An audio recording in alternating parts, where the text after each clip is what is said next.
College football fans, what up? It's the one and only Cole Thompson here. And if you clicked on the thumbnail, you know what we're talking about. So let's not waste a lot of time. It's my top 10 teams going into the 2024 season following spring practice. Who takes the top spot? Who's flying under the radar? Who am I way too high on and way too low on? All that much more. But if you are new here, welcome on into the channel. Make sure that you like the video, hit the ring notification, comment down below your overall thoughts, and make sure you hit subscribe because we're talking college football every single day leading up to week 1 and well into the regular season. And it's also great to be able to grow this community. Tell your friends, your family, your mortal enemies, best of bros, college football aficionados everywhere about this channel because we're on the race to become the #1 YouTube show talking about our favorite sport, and more importantly, the #1 community of college football right here on YouTube. Make sure that you're following me on all the socials at Mr. Cole Thompson. When you hit subscribe here, just go follow over there, the exact same username. And if you want a question read live on air, go ahead and visit me at colethompsonwriting@gmail.com or slide in the DMs on Twitter. Love having interactions with fans outside of just the YouTube sphere. Top 10 teams post-spring football. I'm going to give you an honorable mention. This list was very hard to come up with. I don't know if these are the right 10 teams. There are teams that I'm a lot higher on than others. There are teams that I think could end up finding their way in here before week 1 rolls around. Got to see injuries, got to see everything else, but let's not waste any more time. Honorable mentions real fast. USC. I'm always going to trust this offense. I love the hiring of D'Anton Lynn.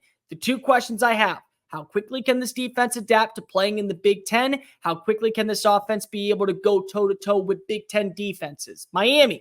I am very bullish on Miami, but much like I said about Texas last year, I felt good, but I had to see it actually unfold. I'm not willing to put them inside my top 10 until they prove it on the football field, but they did do an impeccable job in the transfer portal, especially in the second wave. FSU, guys, they were undefeated last year. You don't think that I'm going to have them at least as an honorable mention? Yeah, they lost a lot of talent. You know what else Mike Norvell did? He littered the transfer portal and found big-time names, including a new quarterback in DJU.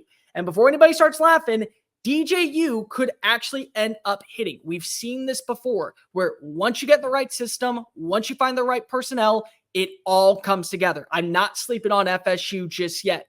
LSU, look, I could see this literally being a duplicate of 2023. I could see it basically Groundhog's Day and Brian Kelly's Phil Connors. Offensively, they may take a step back, but they're still going to average around 38 points per game. They're still going to be a team that has incredible versatility when it comes to the passing attack. And I love their offensive line. Defensively, I have no idea what to make of this roster right now. They added in some transfers. You heard Brian Kelly talk about them not getting the right amount of names. So be it. Notre Dame, love the addition of Mike Denbrock for Riley Leonard. Pairing those two together is like putting biscuits with gravy. There's something about it that just works.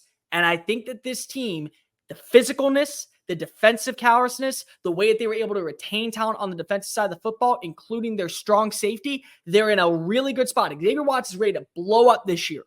But I do need to see what they look like all together. Oklahoma, I would put them in my top 10 if they didn't have the schedule straight out of hell. Literally, you know what? That's not probably right because Florida has the schedule straight out of hell. The armpit of the SEC. That's what literally they got because they have tough games, but they do have a team. The thing that I love about this roster, they have weapons and they have a quarterback that will be able to spread it vertically. They could be one of the best passing attacks in college football. They return over 75% of their defensive talent. They have leaders, including Danny Stunsman. They have Peyton Bowen back. They have Billy Bowman. They brought in Dominic Williams from TCU. They're a really good roster, and I think this offensive line is kind of getting slept on a little bit. This comes down to Jackson Arnold and how the schedule bodes in a brand new era of Sooner football. But I'm really like the Sooners going into this year. Kansas State, please just run the wishbone as much as humanly possible with the three-man trio of DJ Giddens, Avery Johnson, and Dylan Edwards. Literally, that is the only thing I'm asking for. You can win the Big 12. Tennessee, it is literally a carbon copy clone of last season, but better results because of this is finally Josh Heupel's team. The one thing I've always said about Tennessee, their defense, it's a little sus, especially in the secondary, but the quarterback play, it's been good, but watch what happens when Heupel finally gets his guy. Nico Iamaleava, there are going to be games ahead where he is going to be able to show the world why he is worth every bit of the NIL money, why he is garnering a lot of attention when it comes to potential Heisman odds. There's a reason for that, but let's wait and see. Arizona. I love this Arizona team. I think many people know that deep down inside, I have a little bit of, I would say, bias toward Arizona. No idea why. I just really like I really like T-Mac. I really like Noah Fafita. I love that Cario Davis is back. I love that they still have a good offensive line. They have a young running back that just came in, and Brett Brennan, to me, this is a guy that is always going to say the right things in the right time. And he's proven with lesser materials and lesser resources, they can establish something that is sustainable. To me, that is what's going to work for them in the Big 12. They can be a threat immediately. Maybe not the only threat, but they could be a threat. And last but not least, Clemson. Here's the thing with Clemson, people. I'm not sleeping on this defense. I know they lost some players. They still retained a ton of names, including both of their starting defensive tackles and one of their safeties. I think another year with Garrett Riley in the system, working with Kay Klubnik, is going to do wonders for the offense. Here's my only question. Do you finally have a number one receiver? And does not utilizing the transfer portal end up hurting, or finally agreeing that Dabo Swinney does things through his own drum, and we just got to accept it? All right, actually top 10. Number 10, Penn State. You're moving Abdul Carter out of linebacker. You're letting him play more of a natural edge. I like that fit. You have two great running backs in Katron Allen and Nick Singleton. Both could be over 1,000-yard rushers, and it wouldn't shock me. You upgraded an offensive coordinator. Andy Kolenicki has been waiting for his shot to shine at a bigger conference, at a major institution. He was great with Kansas for years, but now you get to see him on the bright stage in State College. This is also Drew Aller. You can't go ahead and tell me that Drew Aller, simply because of what he looked like at times in the spring game, because if you don't have that relationship with the number one wide receiver, is going to be that bad. The thing about Penn State, this feels like it's a prove-it year. They always are able to have great defense. It doesn't matter. Like, the one thing that we can always appreciate when it comes to James Franklin teams, defensively, they are sound as all hell every single season. Doesn't matter if it's Manny Diaz. It doesn't matter if it's Brent Pry. They just brought over Tom Allen, and they still have great defensive names on their roster. They still have a good front seven. They still have two exceptional players that are going to terrorize quarterbacks. And they avoid Michigan. Michigan has been the Achilles heel. So has Ohio State. They have to play Ohio State. They also are going to have to go up against USC, but it is a road game. How does that transpire? Washington, Purdue, Minnesota, Maryland to close out the year. This feels like a season where it's time to prove it. It's time to show everybody that you actually are not content with just being another run-of-the-mill team. Because I don't think Penn State should belong in that Tier 2 category of Big Ten schools. I say that they belong in actually 1B, because they always find a way to get to that next level, but not over the bridge. They're like stuck. And it's like you got to push them out of the mud. And then unfortunately, at that point, your pants get dirty and you don't want to go to the event. So you go home and you just call it a day, which at that point is basically the transfer portal. And it's also the NFL draft. And then nobody really cares about the bowl game.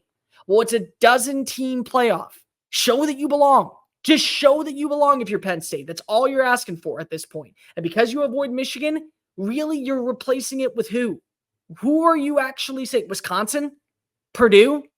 Are you really going to say USC with that offense? You have a great defense. I don't worry about this team entirely. So if you are a Penn State fan, you should be expecting a playoff. You should be expecting this to be a team that can compete at the highest level. And more importantly, you should demand excellence from James Franklin if you believe that he is your long-term option. Number 9, Michigan. They're the national champions. And I think that for some of us, we are going to be speaking out of our ass when talking about the Wolverines because of, yes, they lost a lot. Yeah, they lost their quarterback. Yes, they lose Blake Corum. Yes, they lose multiple receivers. Yes, they lose multiple offensive linemen. Yes, they lose their defensive coordinator. Yes, they lose Junior Colston. Yes, they lose Town. XXXXX. They still have one of the best defensive lines in all of college football. When you start off by talking about Mason Graham, that might have been the MVP of the national championship. He certainly was the MVP of the Rose Bowl. I'm not talking about offensive, defensive, because everyone gets to what. No, straight up, the most valuable player in that game against Alabama in Nick Saban's final appearance was Mason Graham. He's back for another year. You have arguably the best cornerback in college football in Will Johnson. You could make a case, I think, for Travis Hunter, but I think when you really break it down, the level of competition you go up against, Will Johnson, top to bottom, best cornerback in college football. You still have a good offensive line. People forget Donovan Edwards is a really good running back. And I think that finally we're going to see the passing of the torch that many people thought was going to happen last year. But Blake Corum came back. bought into the season, wanted to go out champion, hail to the victors, who's got it better than us. Right now, Michigan still has it good, but they do have a daunting schedule. Don't try and trick yourself, people. They have a horrendous schedule to begin the year, and it doesn't get easier going down the stretch. Texas at home in week 2. They go play USC. They get to go to Washington. They have a game against the Oregon, which good is in the big house. Close out the year with Ohio State in Columbus without Jim Harbaugh. That is going to be popcorn fuel. That is going to be everything that you want. But here's the thing. For all of us looking at this from the outside in, we're probably saying, well, Michigan's changed so much overnight. They have literally an entire new coaching staff and literally a whole new roster. No, they don't. They promoted everyone from within. New head coach that was the offense coordinator. Defense coordinator, Wink Martindale comes on in. Okay, cool. So they bring in one new guy, but they still have the same identity. They still have the same pathway, and they still have the same persona that is going to make them one of the fiercest teams in college football. I don't believe that right now they are a threat to win a national title, but you'd be talking out of your ass if you don't think that they can make it to the college football playoff. Number 8, Missouri. This is a team that is going to draw in a lot of eyeballs, but more importantly, they're going to draw in a lot of attention in both the negative light and the positive light. Because on one hand, this is finally a team that is showing we mean business in the SEC. When you talk to people around the Southeastern region, they don't consider Missouri an SEC school. They don't consider it the South. They consider it the Midwest. And to some point, they're kind of right. Texas, its own thing. Like I tell people all the time, living in Texas. Yeah, we're Texas. We're not the South. We're not the Southwest. We're not the Southeast. There's parts, but we're Texas. Missouri, kind of same thing. They have southern parts. They have northern parts. But finally, they're putting their money where their mouth is. They've upgraded when it comes to the future of what the Tiger Stadium, what Faurot Field looks like. They've started spending money in NIL. They relinquished the play calling last year in Eli Drinkowitz, and Kirby Moore is back for round 2. And so is a lot of this talent. They found ways to upgrade, I think, the offensive line in a really promising light. Marcus Bryant was one guy they brought over from SMU. They also brought over Caden Green from Oklahoma. There's going to be a lot of animosity in that game that is basically a revival of a rival game against the Sooners. And that's going to be probably fireworks. But you look at this team, yeah, they're good. And here's the thing, their schedule, it's manageable. It's very manageable to get to 10-2 and make it to the college football playoff. And I say 10-2 because of Missouri may not be that team that gets the benefit of the doubt. But at the same time, if you go 10-2 and you're in the SEC, it's going to be really hard to not have Greg Sankey fighting for you. You play on the road against Texas A&M, on the road at Alabama. I would probably say those are your 2 toughest games. Oklahoma is going to be a bloodbath, but it's going to be a bloodbath because of rivalry. You have a roster good enough to win a title, win multiple playoff games, and maybe not a national title, but certainly an SEC one. But if you find that rhythm, and with this schedule, you will be well rested, well prepared, and well equipped to take on anybody in a postseason picture. There are teams that find their inertia at the right time where it just feels like they are hitting on a new level. That could be Missouri. It is a team that I don't want to play. It is a team that I don't think many people in the SEC would want to play. Number 7, Alabama.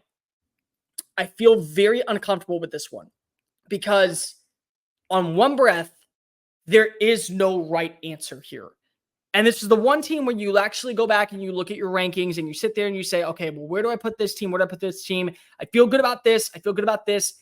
I don't feel good about Bama at 7 because let's just keep it a buck. You lost Nick Saban.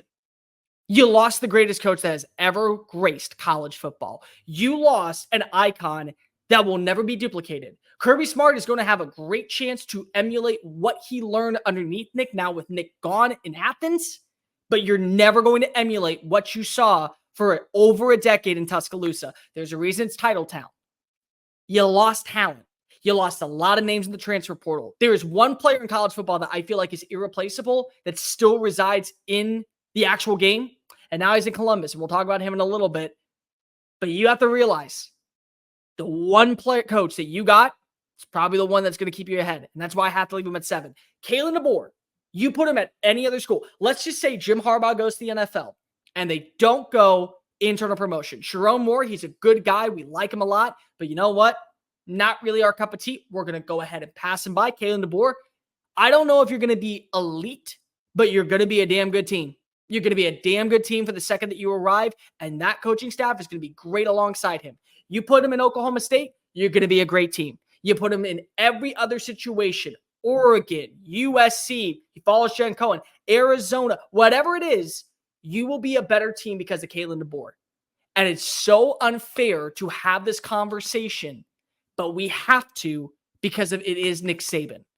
But what if this team does hit its stride? What if this team does actually live up to expectations? Their schedule's manageable. I'm not saying it's easy whatsoever, but it could be worse. Western Kentucky, South Florida, at Wisconsin, then Georgia.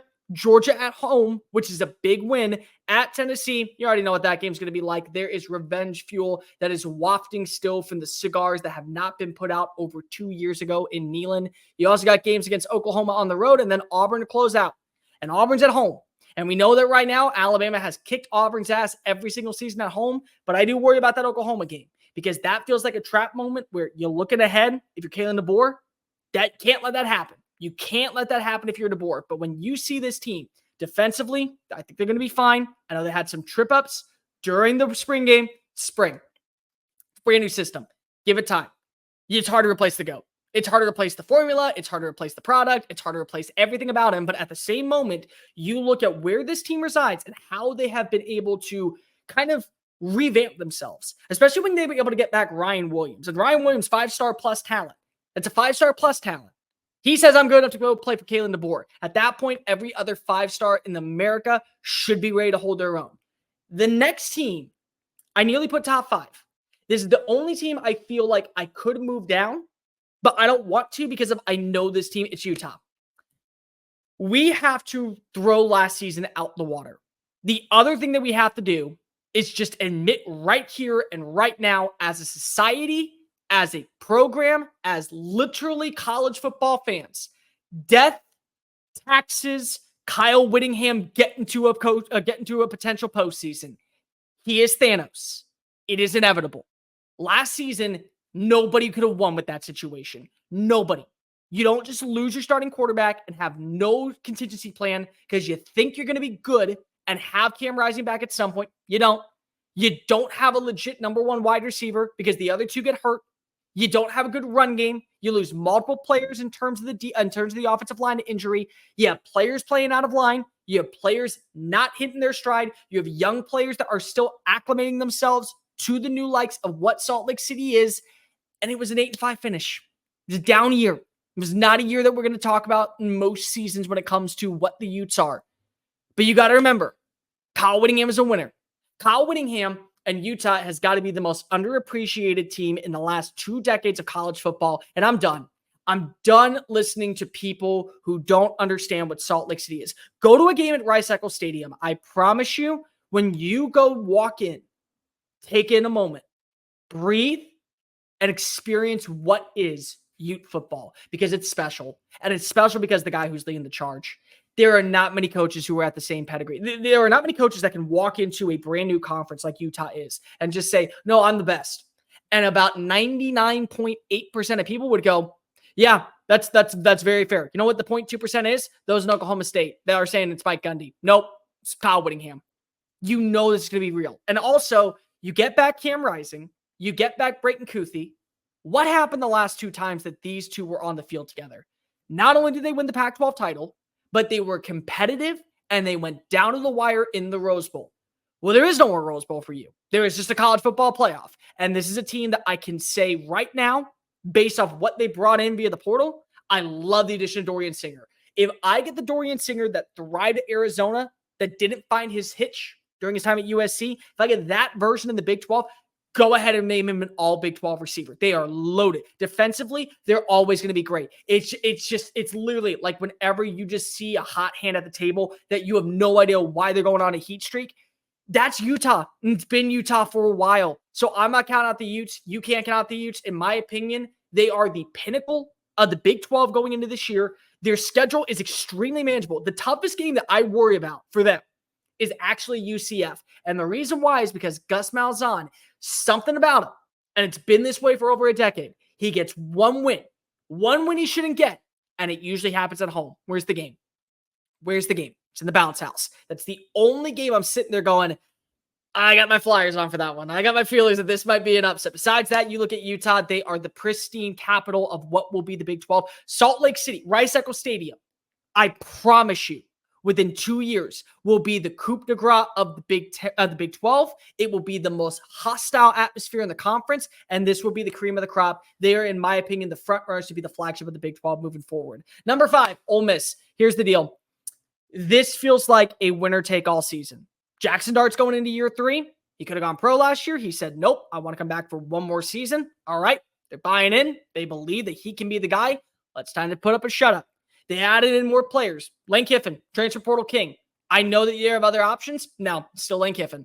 You watch the way that he coaches. You watch the way that he recruits. You watch the way that he brings in the right names. It's always the same. And this year, he didn't just go offense. He went defense. The one thing he wanted to do, he wanted to build a team that had the trench play up to par. They got the trench play up to par. Walter Nolan comes on over from Texas A&M. You get Princely Uan Manley Yellen coming on over from Florida. You're still in the running to potentially get Tyler Barron, who at one point was a hop, skip, and a jump from going to Oxford at the very beginning. You still have J.J. Pegas. You still have Jared Ivey. You brought over Pooh Paul, the linebacker from Arkansas. You upgraded, and you upgraded with players that already understand the drive and the tenacity that is the SEC. These are not guys that are coming into a brand new era and saying, oh, we have no idea what to do. No, they understand, yeah, this is big boy football. We've already played it. You also brought in reinforcements on the offense. You lose one receiver. You replace him with Juice Wells. When he's healthy, great complimentary piece alongside a guy in Trey Harris that probably can end up winning the Biletnikoff. And you got a good offense. You had a good rushing attack that can be a committee in the backfield. Yeah, does it stink that you lose Quinshon Judkins? Sure. Does it mean that it's death in the water? No. And then you look at their schedule.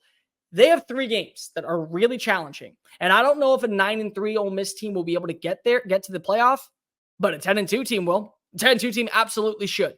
You have a home game against Oklahoma, a home game against Georgia, and a road game against LSU. And I promise you that LSU fans, their pregame is starting at 11:59 that night before.